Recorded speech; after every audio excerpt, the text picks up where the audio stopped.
se keskustelu pitää erottaa ja yhdistää siihen tilanteeseen, kun hän on puhunut tämän graafikon kanssa.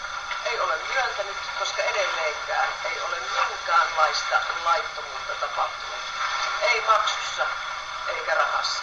Ei minkäänlaista. Minkä takia tämä graafikko väittää sitten näin? Sitä pitää häneltä kysyä ja varmasti se selviää, se asia. Minkä takia miehenne otti yhteyttä tähän yrityksen sähköpostiin tämän mainostilauksen tiimoilta, eikä tähän luonnolliseen henkilöön, kuten olette sanonut, jos hän halusi nimenomaan tehdä tällä henkilöllä tätä työtä? Sitä minä en tiedä. Minä olen ollut missään tekemissä näiden kanssa. Mutta tuskinpa sekään nyt rikos on. Ottaako mihinkä yhteyttä. Varmasti hän on ottanut siihen yhteyttä, mikä numero hänelle on annettu. Mutta nämä selviää. Tämä asia selvitetään ja juuri tässä käydään läpi asianajajan kanssa näitä asioita. Että kyllä graafikon rooli siitä selviää. Ja siitä syystä minä en tiedä näitä. En tiedä hänen nimeään edes. Siitä syystä minulta on näitä ihan tullut selviä. Jos kyseessä, kuten olisin sanonut, että hän on tehnyt luonnollisena henkilönä tehtäviä, niin onko hänessä tehty verottajalle tästä maksusta niin tämmöinen vuosi-ilmoitus?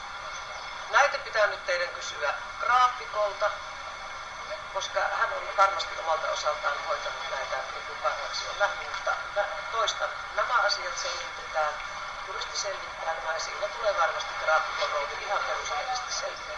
Mutta tämä vuosi-ilmoituksen pitäisi nimenomaan tehdä työnantajan, eli oletteko te tai teidän mielestä kaikki varmasti selviää.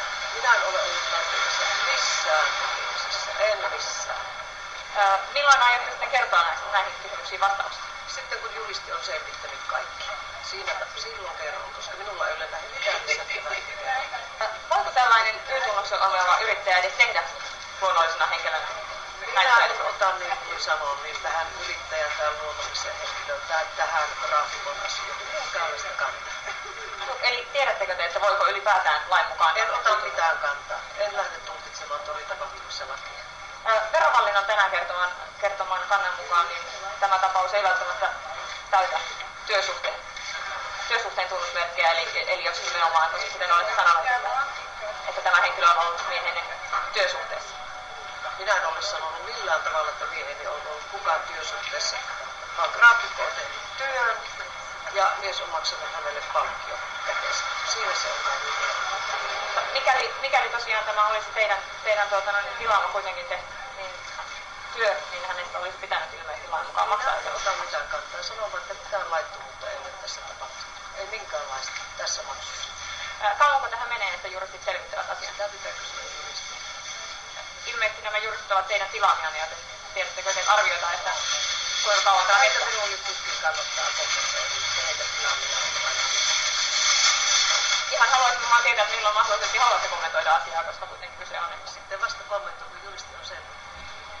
Onko kyse päivistä vai viikoista vai kuukausista? No eipä ota kantaa nyt tähän. Kuunnellaan nyt sitten, kun juristi lähtee tekemään. Se oikeus on minulla ollut. No, Kiitoksia. Kiitoksia.